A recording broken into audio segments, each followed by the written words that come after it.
ഗുരുർബ്രഹ്മാ ഗുരുർവിഷ്ണു ഗുരുർദേവോ മഹേശ്വരഃ ഗുരു സാക്ഷാത് പരം ബ്രഹ്മ തസ്മൈ ശ്രീ ഗുരവേ നമഃ.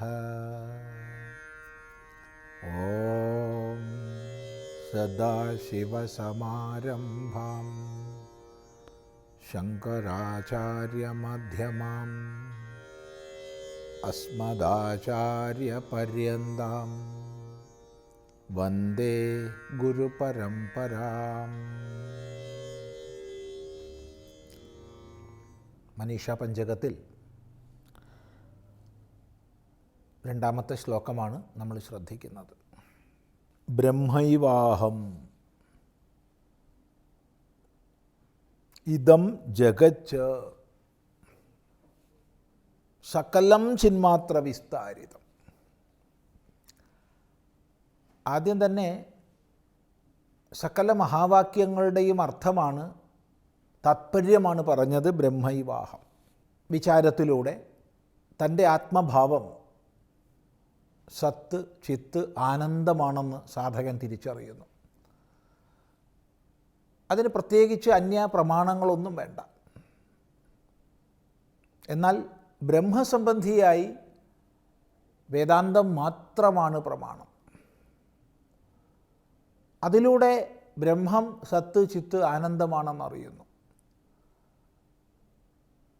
എങ്കിലും വ്യഷ്ടി സമഷ്ടി ഭേദം ആത്മബ്രഹ്മ സംബന്ധിയായി നമുക്ക് തോന്നുകയാണ്. സൂക്ഷ്മ വിചാരത്തിലൂടെ മഹാവാക്യത്തിൻ്റെ ലക്ഷ്യാർത്ഥത്തെ മനസ്സിലാക്കി. ലക്ഷ്യാർത്ഥമെന്ന് പറയുമ്പോൾ എവിടെ വാച്യാർത്ഥം യോജിക്കില്ലയോ അവിടെയാണ് നമ്മൾ ലക്ഷ്യാർത്ഥത്തിലേക്ക് പോകേണ്ടത്. തത്വമസി, അഹം ബ്രഹ്മാസ്മി തുടങ്ങിയ എല്ലാ മഹാവാക്യങ്ങളുടെയും അർത്ഥവിചാരം വാച്യാർത്ഥം കൊണ്ട് സാധിക്കില്ല. ലക്ഷ്യാർത്ഥം എടുക്കണം, ലക്ഷീകരിക്കപ്പെടുന്ന അർത്ഥം എടുക്കുക.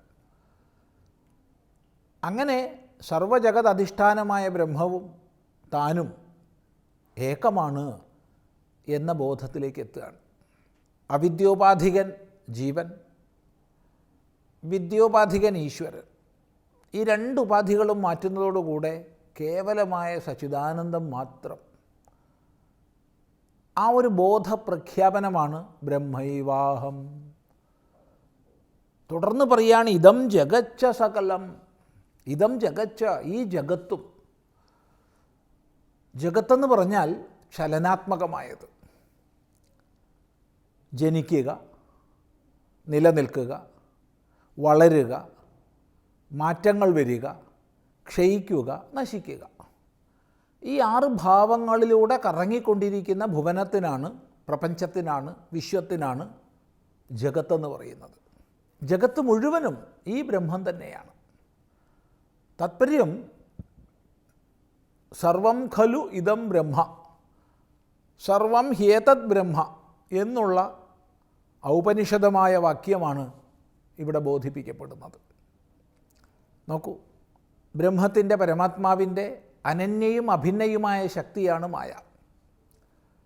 മായ ത്രിഗുണാത്മികയാണ്. ആ മായയുടെ സത്വപ്രധാനമായ ഉപാധിയാണ് വിദ്യ, വിദ്യോപാധികൻ ഈശ്വരൻ. മലിന സത്വോപാധിയാണ് അവിദ്യ, അവിദ്യോപാധികൻ ജീവൻ. ഇനി തമപ്രധാനമായ, തമോ ഗുണം പ്രധാനമായ മായ, അതിന് പറയുന്ന പേരാണ് പ്രകൃതി. ആ പ്രകൃതിയിൽ ആത്മചൈതന്യാവഭാസം വരുമ്പോൾ അതിൽ നിന്ന് ഭൂതസൃഷ്ടി ഉണ്ടാവുന്നു. ആകാശം, വായു, അഗ്നി, ജലം, ഭൂമി. ഇവയുടെ ചേർച്ച കൊണ്ടാണ് ഈ പ്രപഞ്ചം മുഴുവൻ. പ്രപഞ്ചം എന്ന് പറഞ്ഞാൽ 5 ചേർന്നത്. ആകാശം മുതൽ ഭൂമി വരെയുള്ള 5 ഭൂതങ്ങളും ചേർന്നതാണ് പ്രപഞ്ചം. ബ്രഹ്മത്തിൽ നിന്ന് ഭിന്നമായിട്ട് ഒരു കാരണമില്ല.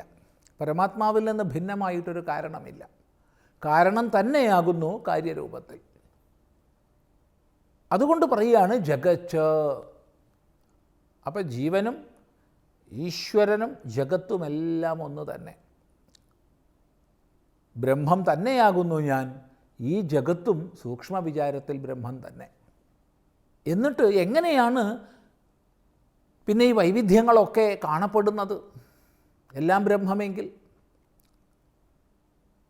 ചിന്മാത്ര വിസ്താരിതം സകലം, സകലം ചിന്മാത്ര വിസ്താരിതം, സകലവും കേവലമായ ചിത്തിനാൽ വിസ്തൃതമാണ്. വേദാന്തശാസ്ത്രത്തിൽ എവിടെ എവിടെ ചിത്തെന്ന് പറയുന്നു അവിടെ സത്തിനെ കൂടി മനസ്സിലാക്കണം, എവിടെ എവിടെ സത്ത് ചിത്തെന്ന് പറയുന്നു അവിടെ ആനന്ദത്തെയും മനസ്സിലാക്കണം.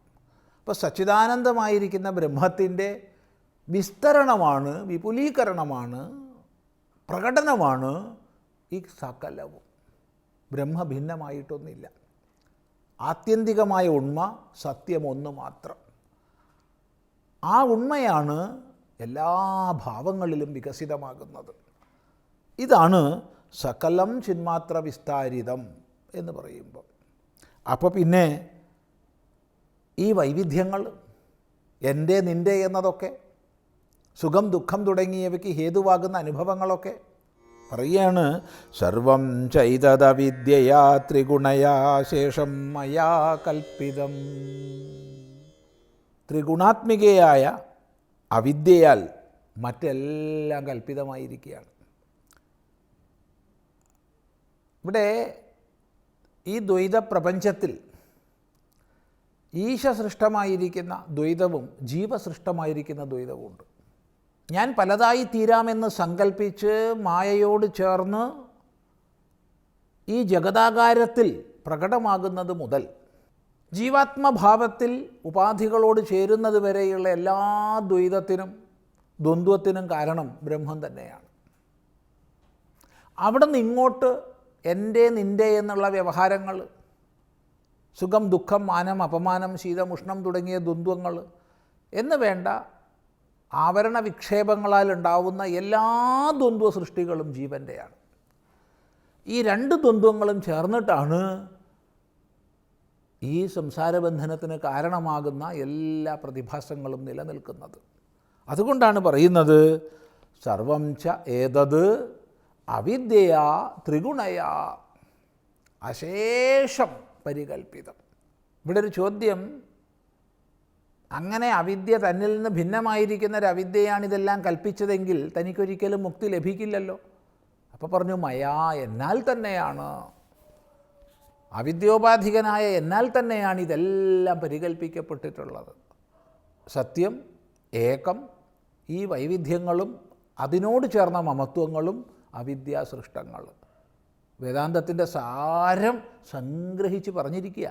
ഇത് ശരിക്കും മനസ്സിലാക്കാൻ വിപുലമായി സമ്പ്രദായ ശുദ്ധിയോടുകൂടി വേദാന്തശാസ്ത്രം പഠിക്കാൻ തയ്യാറാവുക എന്ന് മാത്രം ഇവിടെ സൂചിപ്പിക്കുകയാണ്. തുടർന്ന് നമുക്ക് അടുത്ത പ്രാവശ്യം ശ്രദ്ധിക്കാം.